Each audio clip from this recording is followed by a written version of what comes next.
नमस्कार.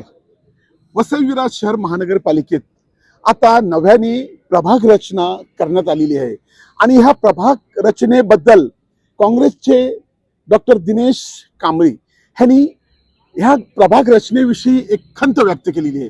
त्यांचं म्हणणं आहे प्रभाग रचना ही अशी असावी की जनतेला सोयीस्कररित्या त्या ठिकाणी जाता आलं पाहिजे आणि प्रत्येक प्रभागाचं काम हे व्यवस्थितरित्या होण्यासाठी एक एक प्रभाग हा एकाच त्या रचनेमध्ये एकाच ठिकाणी अटॅच पाहिजे, जेणेकरून एकाच सहाय्यक आयुक्त किंवा ज्या कोणाकडे अधिकाऱ्याकडे जायचंय ते एकाच ठिकाणी जाऊन त्या प्रभागाचं पूर्ण काम करता येईल.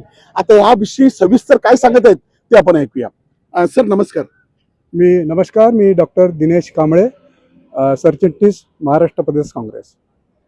आताच आपण जो उल्लेख केला प्रभाग रचनेचा, तर त्याविषयी खूप संभ्रम आहे लोकांमध्ये आणि मी देखील संपूर्ण यांचा महाराष्ट्र जो कायदा आहे त्याच्यातलं कलम 29 आहे वाचल्यानंतर मला लक्षात आलं की आता जी निवडणूक झाली ती एका प्रभागामध्ये 4 नगरसेवक अशा पद्धतीने निवडणूक झालेली आहे. असे आपले 28चे 4 आणि 29वा जो आहे तो 3 नगरसेवकांचा प्रभाग होता आणि हे झाले निवडणुकीचे प्रभाग. आणि आता निवडून आलेले प्रतिनिधी त्या प्रशासकीय प्रभागामध्ये काम करण्यासाठी लोकांच्या ज्या काही तक्रारी आहेत विकासासंबंधित त्या देण्यात जातील. तर त्याच्यामध्ये रचना अशी आहे, ए पासून ते आय पर्यंत असे 9 प्रशासकीय प्रभाग महानगरपालिकेने केलेले आहेत. आणि हे काम करण्यासाठी हे जे 4 प्रभाग आहेत ते इतकं कन्फ्युजन आहे त्याच्यामध्ये की एक प्रभाग जो निवडून आलेले नगरसेवक आहेत, समजा 1 नंबरचा प्रभाग असेल तर तो 1 नंबरचा प्रभाग 2-2, 3-3 प्रशासकीय प्रभागामध्ये येतो. आणि मी असं जे प्रभागाचे क्रमांक काढले आहेत मी फक्त नागरिकांसाठी एक माहिती म्हणून सांगतो. 11 नंबर, 13 नंबर, 16, 7 नंबर, 17, 21, 15, 1, 11, 25, 8, 19, 20, 24, 25, 26 आणि 28 हे जे महानगरपालिकेचे प्रभाग आहेत, निवडून आलेल्या नगरसेवकांचे प्रभाग आहेत, ते एकापेक्षा जास्त प्रशासकीय प्रभागामध्ये येतात. तर नागरिकांची समजा एखादी तक्रार असेल, आरोग्याची असेल, मच्छरची असेल, विकासाची असेल, इतर कोणती असेल, रस्त्याची असेल, पाणी भरलं असेल किंवा काही असेल, तर त्यांनी 3-3 प्रभागामध्ये जायचं का? त्यांनी काम कुठून करून घ्यायचं? म्हणजे हा झाला नागरिकांचा. नगरसेवक आहे किंवा लोकप्रतिनिधी आहेत, त्याला जर समजा रस्त्याचं काम करून घ्यायचं असेल प्रभाग क्रमांक 1चं आणि तो प्रभाग क्रमांक 3 ठिकाणी विभागलेला आहे, तर मग हा म्हणणार की हे माझ्याकडे अर्ध येतं, दुसरा म्हणणार माझ्याकडे 75% येतं, तिसरा म्हणणार माझ्याकडे 10 आहेत. तर हे कम्प्लीट कन्फ्युजन आहे. आणि आपण जर महाराष्ट्र महानगरपालिका अधिनियम 1948चं कलम 29 वाचलं तर त्यामध्ये काय म्हणतो तो, प्रत्येक शहरात पुढील तक्त्यानुसार महानगरपालिका ठरविल अशा लागून असलेल्या निवडणूक प्रभागांचा समावेश असलेल्या प्रभाग समित्यांची रचना करण्यात येईल. म्हणजे योग्य प्रकारे रचना करण्यात आला पाहिजे, पण ती योग्य प्रकारे झालेली नाही आहे आणि त्यामुळे याचा त्रास जो आहे तो नागरिकांना होणार आहे आणि त्याचबरोबर जे नगरसेवक आहेत, निवडून आलेले प्रतिनिधी आहेत, त्यांनाही होणार आहे. आणि हे काम करताना यातलं जे प्रशासन आहे महानगरपालिकेचं त्यांना देखील त्रास होणार आहे. तर त्यांनी नीट अभ्यास करावा आणि सुटसुटीत प्रभाग रचना करावी, जेणेकरून नागरिकांना कळेल की माझ्या प्रभागाच्या अडचणी या प्रभागामध्ये हा सहाय्यक आयुक्त आहे, याच्याकडे मला मांडायला पाहिजेत. आणि अशा पद्धतीने जर व्यवस्थित जर रचना केली तर कामाला म्हणजे विकासाला चांगली गती येईल आणि सुटसुटीतपणा येईल असं माझं मत आहे. आणि त्यासंबंधी मी पत्र महानगरपालिकेला सादर केलेलं आहे, आयुक्तांना सादर केलेलं आहे आणि महापौरांना देखील सादर केलेलं आहे.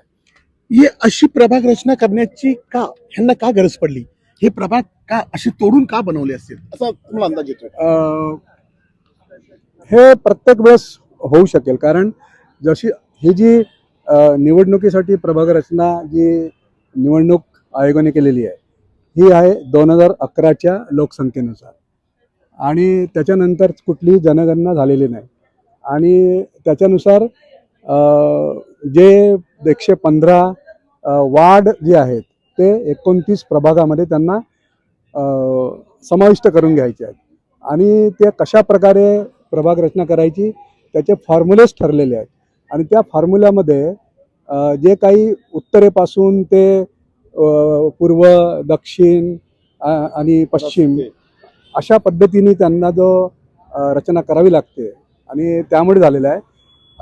याच्यामध्ये काही मुद्दाम कोणी केलं आहे काय हे मी अद्याप म्हणजे आत्ता मी या घडीला सांगू शकत नाही, पण हे चुकीचं आहे हे मात्र सांगू शकतो.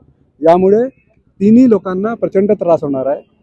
त्यामुळे सुटसुटीत रचना करावी, जशी म्हणजे बृहन्मुंबई महानगरपालिकेच्या किंवा नागपूरच्या ज्या सुटसुटीत रचना आहेत, एक वार्ड किंवा 4 वार्ड त्यासाठी एक प्रभाग किंवा 12 किंवा 12 4चा एक आहे, तर 3 प्रभाग मिळून एक प्रशासकीय विभाग अशा पद्धतीने जर केली तर मला वाटते एकदम सुटसुटीत होईल आणि नागरिकांनाही कळेल की मला नेमकं कुठल्या वार्डमध्ये माझ्या कामासाठी जायचं आहे. तर काँग्रेसचे डॉक्टर दिनेश कांबळे यांचं एकच म्हणणं आहे की लोकांना व्यवस्थितरित्या काम करता आलं पाहिजे आणि 3 वार्ड म्हणजे एका वार्डमध्ये 4 नगरसेवक, 3 पूर्ण वार्ड आणि त्याची एक प्रभाग रचना अशी जर केली तर जनतेला काम करता चांगलं येईल आणि सर्व आयुक्त, सहाय्यक आयुक्त ह्यांना देखील लक्ष देताना गोंधळ होणार नाही. कारण अर्धा वार्ड माझा आहे, अर्धा वार्ड त्यांचा आहे, असं करून एक दुसऱ्यावरती कामाची चालढकल करणं देखील हे बंद होईल आणि लोकांची जी जनतेची सेवा आणि जनतेचं काम होण्यासाठी ही प्रभाग रचना निर्माण केली जाते त्याचं मुख्य फलित होईल असं त्यांचं म्हणणं आहे. वसई लाईव्ह न्यूजसाठी दिलीप डाबरे, अब्दुल कलाम, नमस्कार.